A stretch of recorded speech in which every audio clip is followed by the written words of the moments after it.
მიზანი არის ის, რომ ქართული ოცნების ხარდამჭერი გადმოიბირო. თუ ამას ვერ აკეთებ, თუ შენ ამორჩევლის მობილიზაციას ვერ აკეთებ და ქართული ოცნების ამორჩევას ამავდროულად არ გადმოიყვან, უბრალოდ მათემატიკურად ამის შანსი არ გექნება. ესე იგი, რა მოცანა უნდა იყოს? აი, ერთი მაგალითი, რომელიც არ ყოფილა გარჩეული, რამდენიმე წელია, ამაზე დისკუსია არ ყოფილა და სულ ერთდროულად შეცდომას უშვებს ოპოზიციური ფლანგი. შურისძიება უნდა იყოს თუ არა? აი ქართული ოცნების წევრებზე მათ შორის. ანუ შურისძიების მოტივით, აი ჩვენ რომ მოვალთ ხელისუფლებაში, დავიჭერთ ხალხს თუ ვაპატიებთ.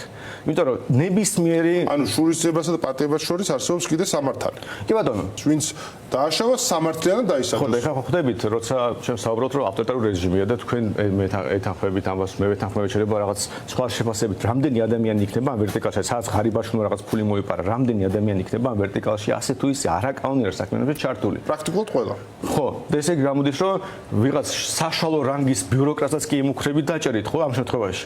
როცა მაგალითად ჩვენ კონკრეტულ შეხედულებით მე ამ მხრივ ბევრად უფრო ფართო პოლიტიკური ამნისტიების მოყვარული ვარ. ჩვენ პოლიტიკური პასუხისმგებლობა იმიტომაც გვაქვს, რომ აუხსნათ ამორჩევას რა იქნება სწორი, მაგრამ რაში მდგომარეობს ეს პოლიტიკური პოზიცია? თუ დააკვირდებით ოპოზიციურ სპექტრში, ყველანაირი მრავალფეროვნება ამ პოზიციაზე. ზოგი ამბობს, რომ თქვენ ამას ვერ პოლიციელებს ეუბნება, რიგით პოლიციელებს, რომ თქვენ დაისჯებით, არა ვთქვათ ვიღაც მინისტრს, ან რიგით პოლიციელებსაც. ზოგი ამბობს, რომ უნდა ვაპატიოთო, მაგალითად მე მათ შორის მომხრე ვარო ზოგადად შურისძიებას შევეშვათ. ვიღაც ამბობს, რომ მოდი ჩვენ ხა სასამართლოს სწრაფად გავაკეთებთ. ეს როგორ არ ვიცი, იმიტომ რომ სწრაფად ეს რაღაცები აკეთდება და მე ვიღაცას გავასამართლებთ და ეს ძალიან ბუნდოვანია, იმიტომ რომ ჯერ რა სასამართლოს და როგორ გავაკეთებ და ვინ როგორ გაასამართლებს, ამაზე პასუხები უნდა არსებობდეს. ხო და ამაზე დისკუსია არის და ერთი და იგივე ადამიანები მათ შორის ხანა ერთ რაღაცას ამბობენ, ხან მეორეს. და ეხლა კითხვა, შენ რო ხარ საშუალო რანგის ბიუროკრატი ქართული ოცნების, რომელიც შეიძლება არ მოგწონს ეს სიტუაციაც ქვეყანაში ხდება, არ მოგწონს, რა ვიცი, განვითარების, მაგრამ იცი რომ აი ეს ხალხი რომ მოვიდეს დაგიჭერენ მაღალი ალბათობით.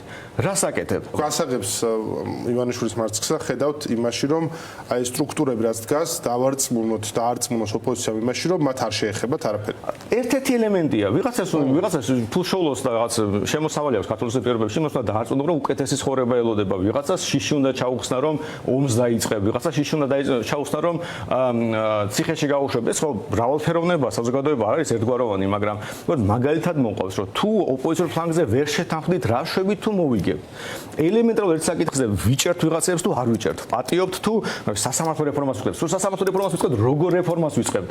რით ვარწმუნებთ ამორჩევას, რომ ეს არ იქნება იგივე კონტროლირებადი სასამართლო. თუ ეს არაფერი არ გავაკეთებ და მე ვამბობ ერთობაო, ასეო, ბიძემაშვილის დამარცხება, იქეთ ხო ერთობაა ნამდვილად, იქეთ ხარ ეს. ერთობა არის, რესურსები ბევრია, ადმინისტრაციული რესურსი ბევრია, ფული ბევრია, ხალხიც ბევრია და როგორ ამარცხებ?